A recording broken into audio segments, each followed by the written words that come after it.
We are so screwed up tonight. We'll get through it one way or the other. I will get through this. It is 7 o'clock on the West Coast, and it's 10 a.m. on the East Coast of America. Good morning, America. How are you? It's 3 p.m. in London, 7:30 in Mumbai, India, 11 p.m. in Kyoto, Japan, and in Malaysia, it's 1967.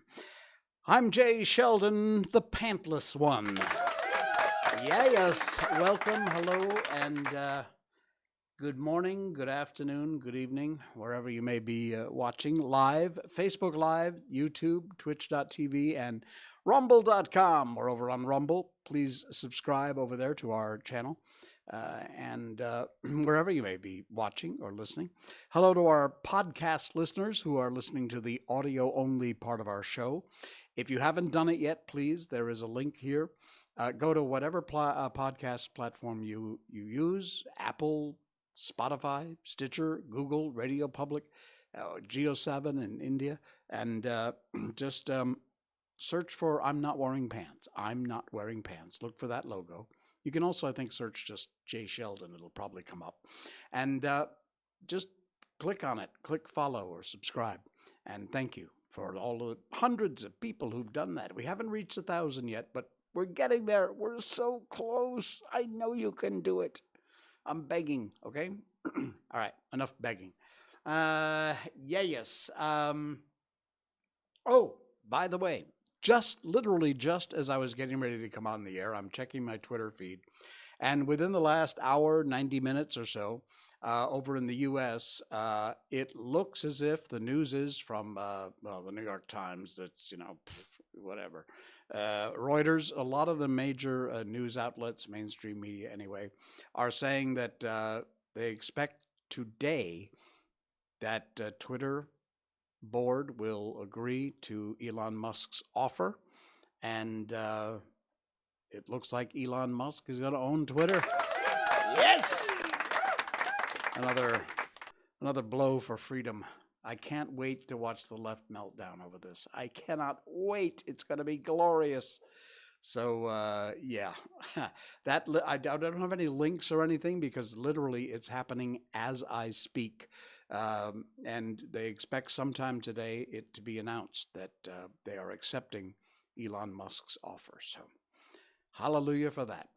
All right, it's time to update you on our favorite little furry lady. Miko update. The Miko update. She is doing great.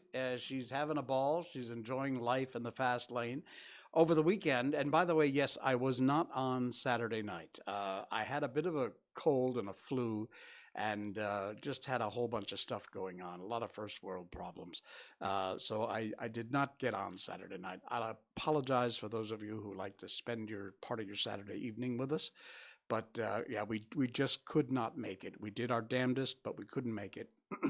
However, we did make it earlier in the day to Dessa Park City, and we had a great time with Miko, who, she's such a poser. Look at this. Look at this shot. What a shot.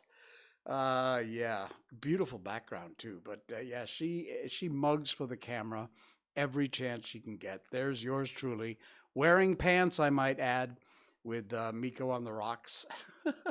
Could be a new drink, Miko on the rocks. This is us walking along. There's a bunch of other dogs here at Dessa Park City. It's a great spot. It really is. Really, really nice park. Friendly people. And there were so many people. Let me fast forward this. Look at that. All of these folks here, mostly with their dogs. And she was actually a bit overwhelmed. There were so many other dogs there. A few Shibas also, as a matter of fact. But yeah, she was a little bit overwhelmed. But we had a great time. No doubt about it. And she enjoyed herself. Thank you for those of you who ask always, how is Miko? There's your update.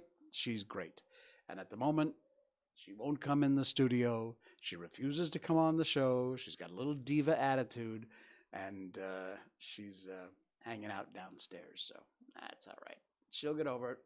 All right, first world problems. Yes, indeed. Oh, this story hit the headlines today, and I had to share it because it's just.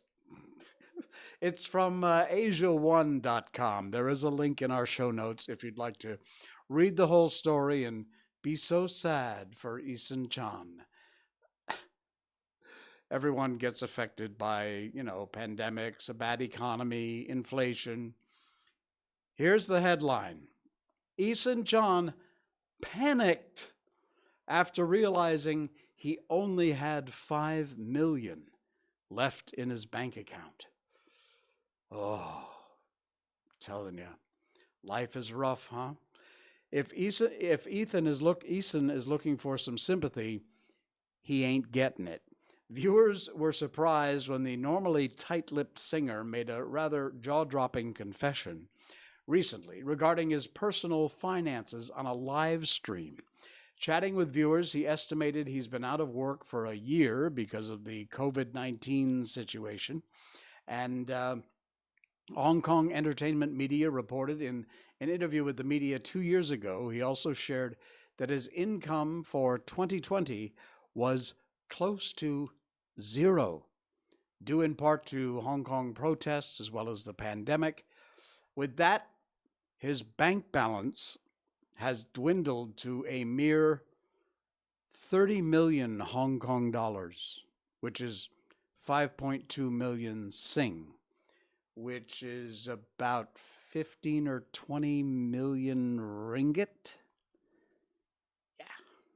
47 years old, the amount is only sufficient to cover 2 years worth of his expenses. Sorry, Eason. There are those of us who are wondering where next month's rent is coming from. There are those of us in the world who are wondering where the next meal is coming from. The fact that you have enough money to cover 2 years' worth of expenses will get no sympathy from me, and not a lot of other people either. I'm really very stressed now because of the pandemic. I haven't had work in about a year. Who also shared with viewers his housing payments cost about 600,000 Hong Kong dollars a month. Yeah. His candid confession left viewers astounded, with several stating that 30 million Hong Kong is an amount they'd hardly be able to dream of accumulating in a lifetime. Others chimed in with not even for generations to come. Yeah. So, anyway, people really couldn't give a crap less about this guy and his oh poor me first world problems. If you want to read the rest of this article about this moron, you can just click the link in the show notes and find out more about Isun Chan and his severe financial difficulties. Please. Just seriously. Why? Oh, humans are idiots. I include myself in that. Hey, humans are also cruel. But why? Why? This is going to kind of relate to a story I've got coming up. The link to this article is in our show notes, and it's from Vox.com. The title is Why Humans Are Cruel. A psychologist explains why we humans are terrible to each other. Why are humans so cruel to each other? And how do we justify acts of sheer inhumanity? Conventional explanation is that people are able to do terrible things to other people only after they dehumanize them. In the case of the Holocaust, for example, the Germans were willing to exterminate millions of Jews, in part because Nazi ideology taught them to think of Jews as subhuman, as objects without the right to freedom, dignity, or even life itself. A psychology professor at Yale, Paul Bloom, thinks that explanation of human cruelty is, at best, incomplete. And he was spoken to about why he thinks it's wrong to assume cruelty comes from dehumanization, and about his grim conclusion that almost anyone, you, me, anybody, your mom, is capable of committing staggering atrocities given the right circumstances. There's an article, in the article here, there's a transcript of the conversation. And let me just read a little part of it, but you've got to read this whole article. It is fascinating. And this Paul Bloom guy from Yale really has some very interesting points. Can you sum up your argument about the roots of human cruelty? And Paul answers, a lot of people blame cruelty on dehumanization. They say when you fail to appreciate the humanity of other people, that's where genocide, slavery, all sorts of evils come from. But I don't think that's entirely wrong. I think a lot of real awful things we do to people arise from the fact that we don't see them as people. But the argument he makes is that that's incomplete. A lot of the cruelty we do to each other, the real savage, rotten, terrible things we do to one another, are in fact because we recognize the humanity of the other person. We see other people as worthy of blame, morally responsible, as themselves cruel, as not giving us what we deserve, taking more than they deserve. And so we treat them horribly precisely because we see them as moral human beings. This article goes on. You got to read it. It's fascinating. It's from Vox.com. The link is in our show notes, our description down below. And it's called Why Humans Are Cruel. It is an amazing article. You really have to check it out. All right. Speaking of which, it blends really nicely into our next article, which is from the World of Buzz. And great folks over at World of Buzz. We use a lot of their stuff. We thank them very much for that. And we encourage you to click on our links in our show notes and check out, read the whole article. The headline is, Woman Condemned for Recording a Motorcycle Fire at Subang Flat and then Going Home. Here's a part of the video. Here's a clip from the video. It says, what's wrong with helping to put out the fire? Or maybe calling for help, calling the fire department. A clip of a motorcycle with its basket on fire has been circulating on social media. And unfortunately, the motorcycle fire spread and caused the front of a flat to burn. Here's the, wow, nice mess. Many have since shared their belief the entire situation could have been avoided if the person who took all the time to grab her hand phone and record the fire had simply helped out instead of taking the time to record the fire and then once she had enough footage, just turning around and going home. Unbelievable. The Balai Bamba Dan, basically the fire and emergency department from Sungai Buloh, shared the video, and they wrote, this case happened in the Subang Bestari area. Firefighters received a complaint of a burning motorcycle beneath the block of a flat. Wow. Firefighters rushed to the scene, found the motorcycle 50% burnt, and unfortunately, because of the position of the bike in front of the entrance of a unit, it caused items kept at the front door and the front door itself to be burned completely. They went on to share the video that was taken by a woman who was passing by. It says, but unfortunately, the woman only recorded the situation and proceeded home to tell her husband about the fire and couldn't wait to upload the video into the flat management's WhatsApp group. Never mind calling the fire department, offering to help somebody to put out the fire. Nope. Got to get it on your hand phone. Got to get it posted.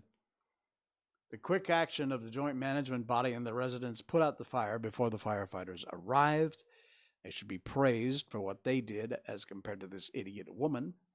And obviously that would have caused a lot bigger fire to maybe more than one unit if they hadn't been able to take care of it. But, you know, seriously, folks, when you see things like this happen, why is your first instinct to grab your hand phone and record it? Why isn't your first instinct to help? And exactly what I'm talking about is this next picture.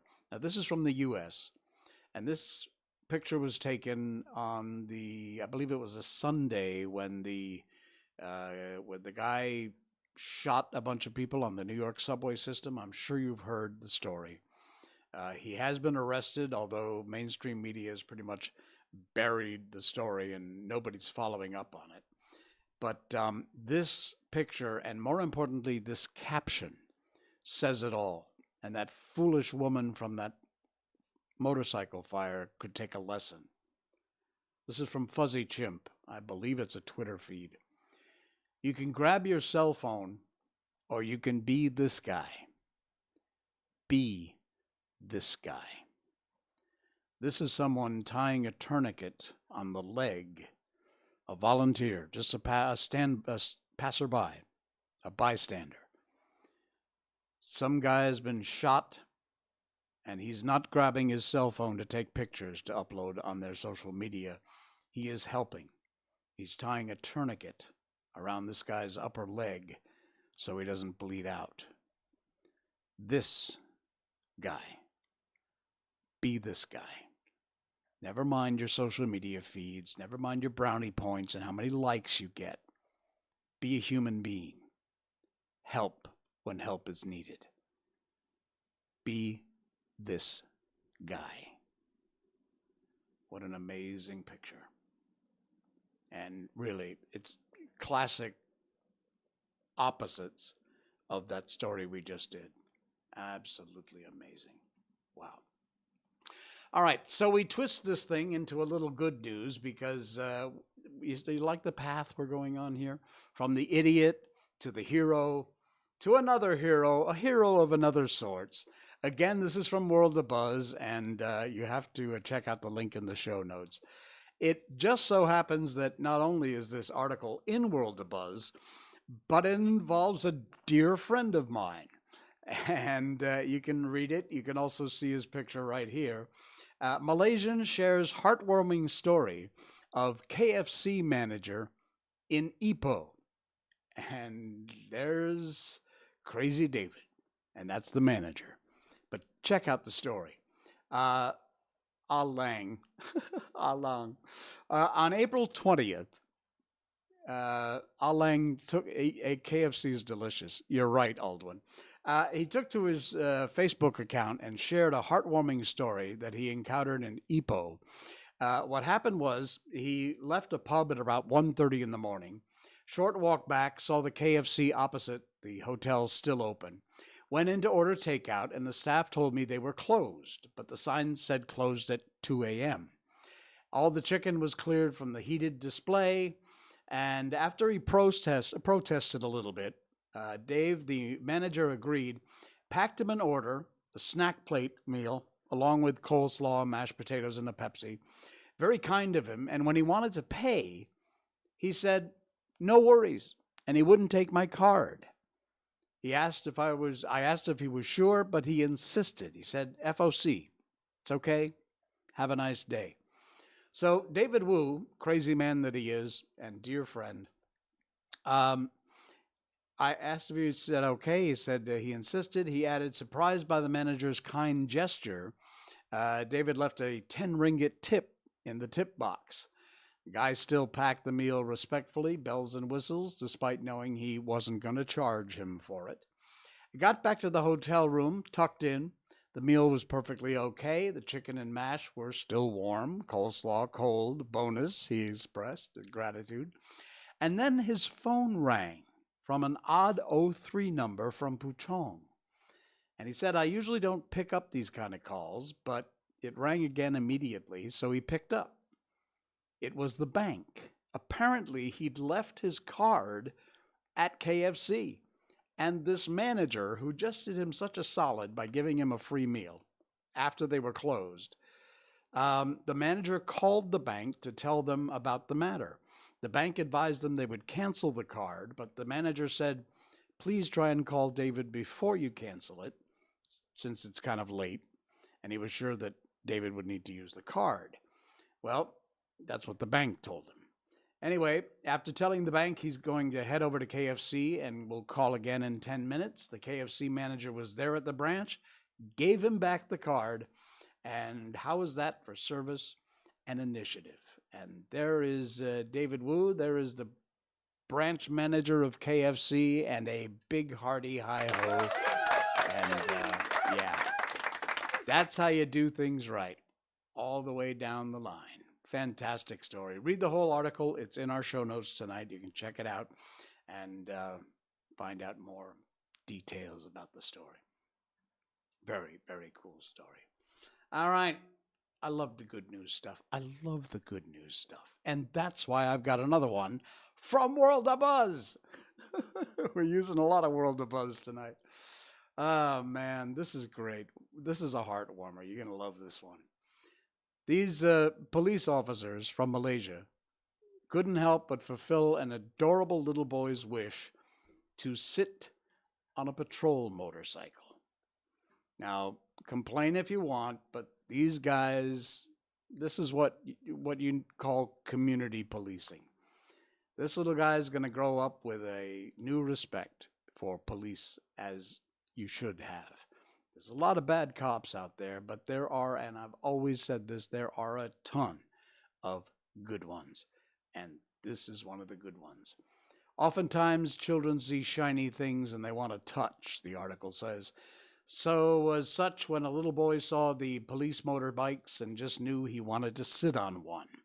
Well, thankfully, the officers were in good sports and fulfilled the adorable boy's wishes. Paramyesh Ben took to her Facebook page to showcase her happy little son, Yes Wanath. I'm sure I mispronounced that. He desperately wanted a closer look at a passing police patrol bike. And as the police officer approached to entertain him, she wrote last week he saw police motorbikes with their sirens at a petrol station and said, Amma, police motorbikes, I must sit. She told him that he couldn't, but one of the police officers was already walking over to him. There he is. Look at this little guy. And finally, his dream came true. I was surprised, she writes, when the policeman came and talked to him. Plus, he got a chance to sit on the motorbike. Proud of you, my son. A special thanks to the police officers, she added. And there was a short video along with the post as the little kid even blew kisses to the police officers as they said their goodbyes. Man, that is amazing. Fantastic. What a great story. Check it out. It's from World of Buzz, and the link is in our show notes. Aldwin Wong says, I guess not all police officers are bad apples. Forget defunding the police. Police reform sounds nicer. It sounds exactly right. Like I said, hey, there's some bad cops. I worked for 3 years as an internal affairs officer with the Sheriff's Department in Monroe County. And so it was my job to weed out the bad cops. But yeah, they are out there. But for every one bad cop, there's 50 or 100 good cops, just like these guys. Look at that. What a shot. All right. We're often too quick to criticize. So, all right. I wanted to share this. It has nothing to do with anything. And I know you've probably heard part of it before, but I don't think you've heard the whole thing. If you are older, this will mean something more to you, but if you are younger, it might too. And it is Dylan Thomas. Do not go gently into that good night. Old age should burn and rave at the close of day. Rage against the dying of the night. Though wise men at their end know dark is right, because their words had forked no lightning, they do not go gentle into that good night. Good men, the last wave by, crying how bright their frail deeds might have danced in a green bay, rage against the dying of the light. Wild men who caught and sang the sun in flight, and learned too late they grieved it on its way. do not go gentle into that good night. Grave men near death who see with blinding sigh, blind eyes could blaze the meteors and be gay. Rage, rage against the dying of the light. And you, my father, there on the sad height, curse, bless me now with your fierce tears, I pray. Do not go gentle into that good night. Rage, rage against the dying of the light. I'm sure you've heard the first part of that, but likely have never heard the entire poem from Dylan Thomas. Good stuff. Wanted to share that with you tonight. All right, and one more before we get to our book. One more to make you laugh. I got to set this up. This is a video. There's no sound. Well, there's sound, but I'm not going to play it. This woman is banging a pot. And after she bangs the pot, she calls, just makes some weird noise like a aya, to call the chickens that it's feeding time. But take a look. Watch this. If you're listening to the podcast, I'm sorry, guys. Please, the link's in our show notes, in our description. Watch this. You gotta see it. So I'll play it. Here it goes. She bangs the pot. There she goes. Bangs the pot and yells, ah, and then she ducks down and runs away. I'm thinking, what the hell? It's just a few chickens here. But take a look. Watch up. Look at this. Look at that. And more. And more. Look at them. There are hundreds. No wonder she ran away. Look at that. They're still coming. Unbelievable. Check it out. We'll just play it again. Just a few chickens laying around, and apparently they know what that pot banging noise is because they come out of everywhere. And yes, chickens can fly, if you didn't know that. Look at that. There are hundreds of these crazy birds racing down the mountain. Oh, man. Oh, yeah. I saw that and I had to share it. Unbelievable. All right. Coffee break time. Hang on. Let me just give me a minute here. All right. It is time to move on to our book. As you know, we have been reading Winnie the Pooh by A.A. Milne. And we love this. My favorite book of all time. It's from the Gutenberg Project, gutenberg.org. If you want to go over there, check out all their books. They're all in the public domain. And we are up to chapter 7 in Winnie the Pooh, in which Kanga and Baby Roo come to the forest and Piglet has a bath. Nobody seemed to know where they came from, but there they were in the forest, Kanga and Baby Roo.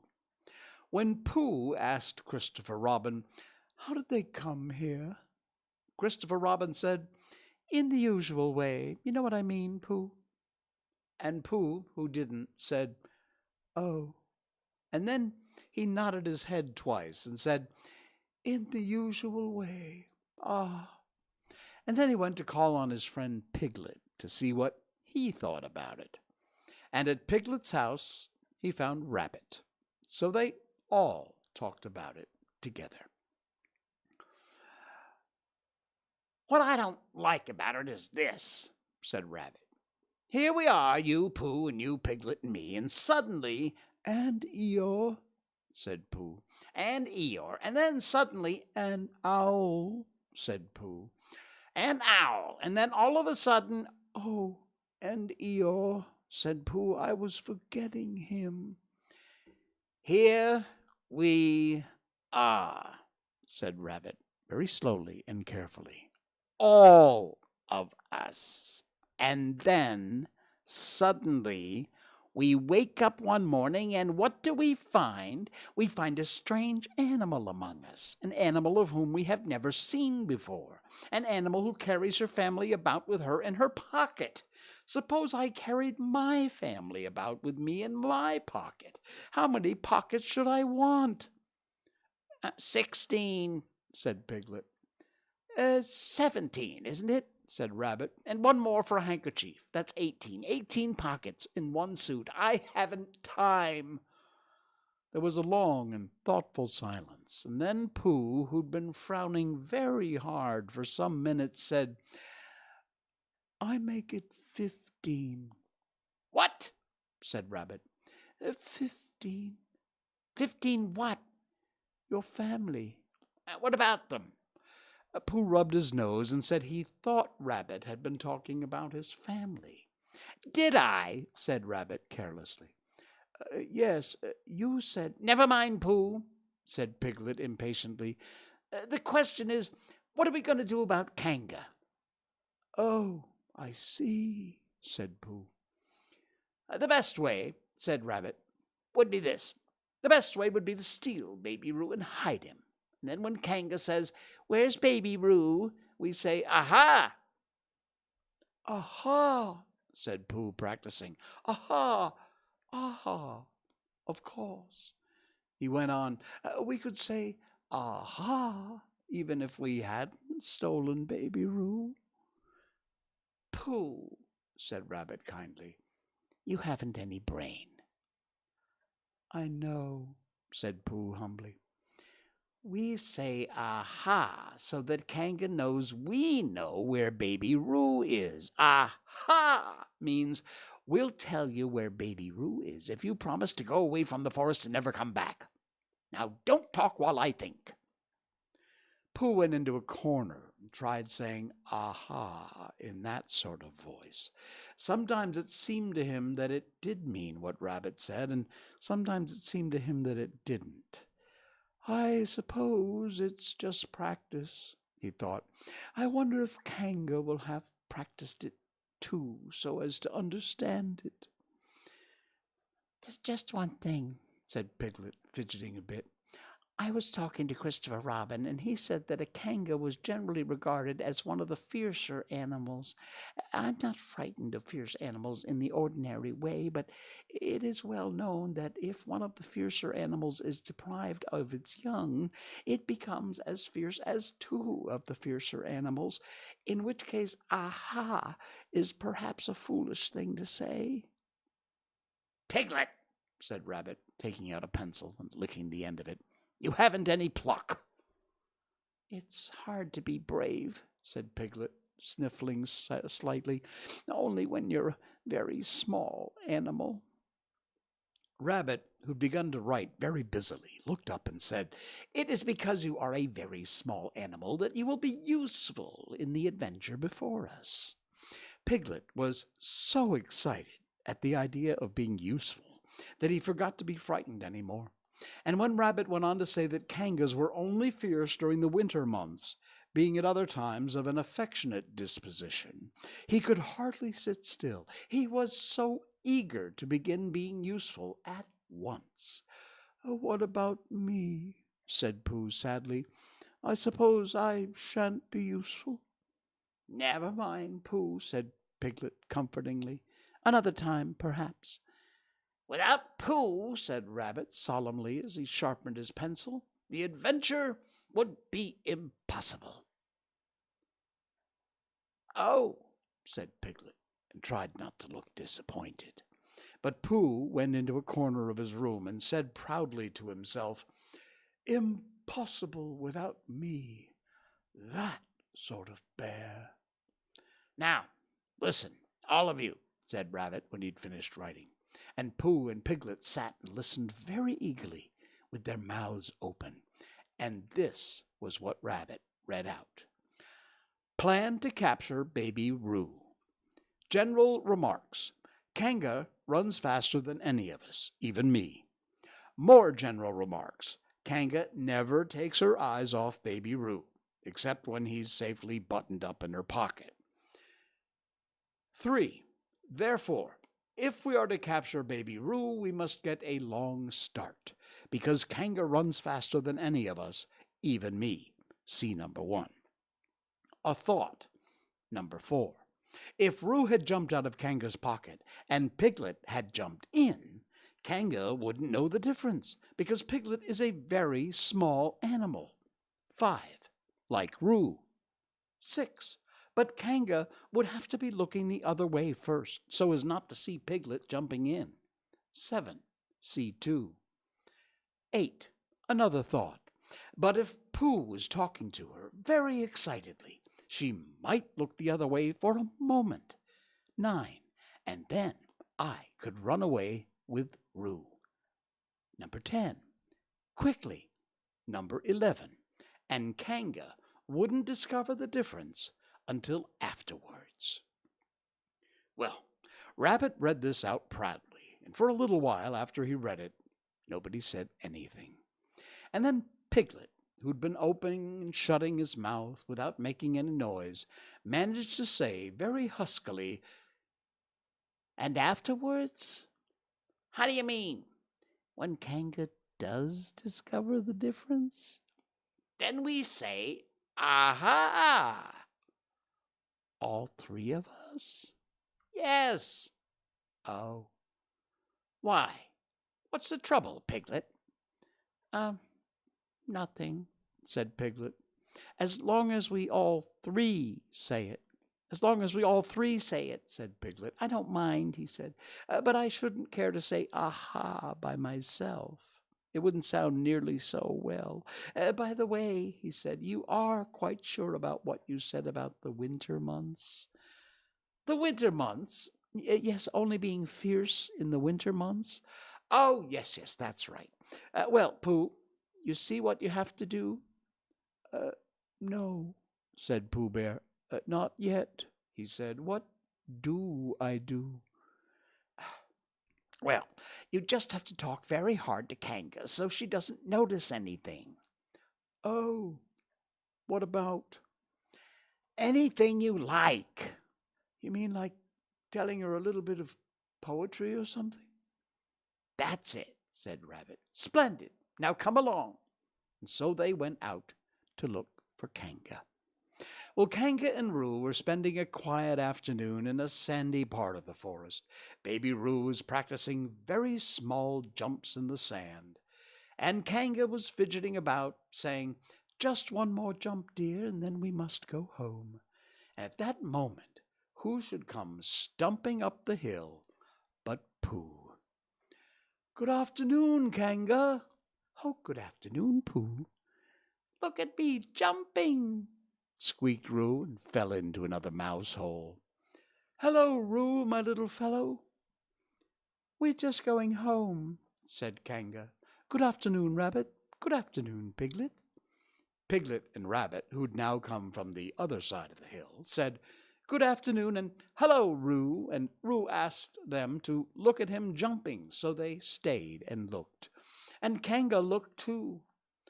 "Oh, Kanga," said Pooh, after Rabbit had winked at him twice, "I don't know if you're interested in poetry at all."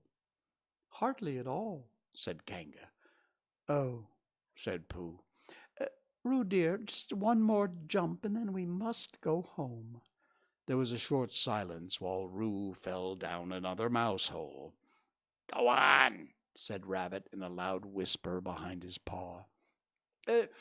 "Talking of poetry," said Pooh, I made up a little piece as I was coming along. It went like this. Now let me see." "Fancy," said Kanga. "Now, Roo, dear." "You'll like this piece of poetry," said Rabbit. "You'll love it," said Piglet. "You must listen very carefully," said Rabbit. "So as not to miss any of it," said Piglet. "Oh, yes," said Kanga, but she still looked at Baby Roo. "How did it go, Pooh?" said Rabbit. Pooh gave a little cough and began. "Lines written by a bear of very little brain. On Monday, when the sun is hot, I wonder to myself a lot. Now, is it true or is it not, that what is which and which is what? On Tuesday, when it hails and snows, the feeling on me grows and grows, that hardly anybody knows if these are those or those are these. On Wednesday, when the sky is blue, and I have nothing else to do, I sometimes wonder if it's true that who is what and what is who. On Thursday, when it starts to freeze and hoarfrost twinkles on the trees, how very readily one sees, but these are whose, and whose are these. On Friday, yes, it is, isn't it? Said Kanga, not wanting to hear what happened on Friday. Just one more jump, Roo dear, and then we really must be going. Rabbit gave Pooh a hurry-up sort of nudge. Talking of poetry, Pooh said quickly, have you noticed that tree over there? Where? Said Kanga. Now, Roo, right over there, pointing behind Kanga's back.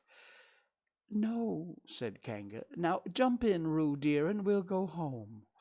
You ought to look at that tree right over there. Shall I lift you in, Roo? And he picked up Roo in his paws. I can see a bird in it from here, said Pooh, or is it a fish? You ought to see that bird from here, said Rabbit, unless it's a fish. It isn't a fish, it's a bird, said Piglet. Ah, so it is, said Rabbit. Is it a starling or a blackbird? Said Pooh. Oh, that's the whole question, said Rabbit. Is it a blackbird or a starling? And then, at last, Kanga did turn her head to look. And in the moment her head was turned, Rabbit said in a loud voice, In you go, Roo! And in jumped Piglet into Kanga's pocket. And off scampered Rabbit with Roo in his paws as fast as he could. Why, where's Rabbit? Said Kanga, turning around again. Are you all right, Roo dear? Piglet made a squeaky Roo noise from the bottom of Kanga's pocket. Rabbit had to go away, said Pooh. I think he thought of something he had to do and see about suddenly. And Piglet? I think Piglet thought of something at the same time, suddenly. Well, then, we must be going home, said Kanga. Goodbye, Pooh. And in 3 large jumps, she was gone. Pooh looked after her as she went. I wish I could jump like that, he thought. Some can and some can't. That's how it is. But there were moments when Piglet wished Kanga couldn't. Often, when he had a long walk home through the forest, he'd wished he was a bird. But now he thought jerkily to himself at the bottom of Kanga's pocket, This take, if is shall, flying, I really never shall get to it. As he went up and down in the air, he said, Ooh! As he came down, he said, Ow! And he was saying, Ooh, ow, ooh, ow, ooh, ow, all the way to Kanga's house. Of course, as soon as Kanga unbuttoned her pocket, she saw what happened. Just for a moment, she thought she was frightened, and then she knew she wasn't. For she felt sure that Christopher Robin would never let any harm happen to Roo. So she said to herself, If they're going to have a joke with me, I will have a joke with them. Now then, Roo dear, she said as she took Piglet out of her pocket, bedtime. Aha, said Piglet, as well as he could after his terrifying journey. But it wasn't a very good aha. Kanga didn't seem to understand what it meant. Bath first, said Kanga in a cheerful voice. Aha, said Piglet again, looking around anxiously for the others. But the others weren't there. Rabbit was playing with Baby Roo in his own house and feeling more fond of him every minute. And Pooh, who'd decided to be a Kanga, was still at the sandy place on top of the forest, practicing jumps. I'm not at all sure, said Kanga in a thoughtful voice, that it wouldn't be a good idea to have a cold bath this evening. Would you like that, Roo dear? Piglet, who'd never really been fond of baths, shuddered a long, indignant shudder, and said in as brave a voice as he could, Kanga, I can see the time has come to speak plainly." "Funny little Roo," said Kanga as she got the bath water ready. "I'm not Roo," said Piglet loudly. "I am Piglet." "Yes, dear, yes," said Kanga soothingly, and imitating Piglet's voice too. "So clever of him." She went on and took a large bar of yellow soap out of the cupboard. "What will he be doing next?" "Can't you see?" shouted Piglet. "Haven't you got eyes? Look at me." "I am looking, Roo dear," said Kanga rather severely, "and you know what I told you yesterday about making faces. If you go on making faces like Piglet, you will grow up to look like Piglet, and then think how sorry you'll be. Now then, into the bath, and don't let me have to speak to you again about it." Before he knew where he was, Piglet was in the bath, and Kanga was scrubbing him firmly with a large, lathery flannel. "Ow!" cried Piglet. "Let me out! I'm Piglet!" "Don't open the mouth, dear, or soap goes in," said Kanga. "There! What did I tell you?" You did that on purpose," sputtered Piglet as soon as he could speak again, and then accidentally had another mouthful of lathery flannel. "That's right, dear, don't say anything," said Kanga, and in another minute Piglet was out of the bath and being rubbed dry with a towel. "Now," said Kanga, "there's your medicine, and then bed." "What medicine?" said Piglet. "To make you grow big and strong, dear. You don't want to grow up small and weak like Piglet, do you? Well, then." At that moment there came a knock at the door. "Come in," said Kanga, and in came Christopher Robin. "Christopher Robin, Christopher Robin," cried Piglet, "tell Kanga who I am. She keeps saying I'm Roo. I'm not Roo, am I?" Christopher Robin looked at him very carefully and shook his head. "You can't be Roo," he said, "because I've just seen Roo playing at Rabbit's house."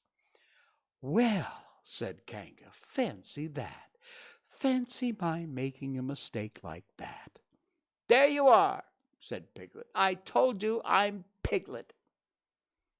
Christopher Robin shook his head again. "Oh, you're not Piglet," he said. "I know Piglet well, and he's quite a different color." Piglet began to say this was because he just had a bath, and then he thought that perhaps he wouldn't say that. As he opened his mouth to say something else, Kanga slipped the medicine spoon in, and then patted him on the back, and told him that it really was quite a nice taste once you get used to it. "I knew it wasn't Piglet," said Kanga. "I wonder who it can be." "Oh, perhaps it's some relation of Pooh's," said Christopher Robin. "What about a nephew or an uncle or something?" Well, Kanga agreed this was probably what it was, and said that they would have to call it by some name. "I shall call it Pootel," said Christopher Robin. "Henry Pootel for short." And just when it was decided, Henry Pootel wiggled out of Kanga's arms, jumped to the ground, and to his great joy Christopher Robin had left the door open. Never had Henry Pootel Piglet run so fast as he ran just then, and he didn't stop running until he got quite close to his house. But when he was 100 yards away, he stopped running and rolled the rest of the way home, so as to get his own nice, comfortable color back again. And so Kanga and Roo stayed in the forest, and every Tuesday Roo spent the day with his great friend Rabbit, and every Tuesday Kanga spent the day with her great friend Pooh, teaching him to jump, and every Tuesday Piglet spent the day with his great friend Christopher Robin, and so they were all happy again. That's chapter 7 of Winnie the Pooh. Coming up on our next stream, we'll do chapter 8, in which Christopher Robin leads an expedition to the North Pole. Ooh. All right. There we go. Let's see. Where are we? Here we go. Okay. Mr. Sheldon, this is a little off topic, but do you plan to watch Doctor Strange in the Multiverse of Madness in theaters on the 4th of May? By the way, I am a Marvel fan. Likely not. Sadly, cinemas here kind of suck, and I don't really enjoy going to the cinema. I'm not I enjoy Marvel films. I'm not a big fanboy, so it wouldn't mean a lot to me. I'll watch them if I'm thoroughly bored, but I'm not like, oh, gotta see it. So I guess the answer to your question is likely not. Um, the one film that I did not get a chance to see was Dune, and that's occasionally a film will come along that you really must see on a big screen. I'm perfectly happy watching films either on my computer monitor or my television through streaming, but sometimes a film like, say, the latest one I can think of would have been Dune to see that really should be seen on a big screen. So yeah, sorry to disappoint. I'm just not a big Marvel fan. So yeah, but enjoy it. I can't wait. May 4th? 4th of May. All right, Doctor Strange in the Multiverse of Madness. Cool beans. Let me know. Come back on the stream. Let me know how it was. All right, cool beans. I will see you again on what is this? Monday? It is Monday, right? Goodness, it's Monday. All right, I'll see you again on Wednesday night, 10 o'clock Malaysian time. And thank you to all of our followers and our subscribers. And to those of you who have not yet done it, please go to your favorite podcast platform, Spotify, Apple, Google, Stitcher, Radio Public, Geo7, and just search for I'm Not Wearing Pants. Look for that logo. Search if you want, try searching Jay Sheldon. That's the logo you'll see. Click on it, click follow or subscribe. And you can take us with you on our podcast, and as we get along our quest to get 1,000 followers. I know small numbers, but for me it's fantastic. Thank you to everyone who's done that. Hundreds of you. We haven't hit the 1,000 mark yet, but we're getting there very soon. I'll let you know. All right, I'll see you again on Wednesday night. Until then, I am the pantless one, Jay Sheldon. Good night.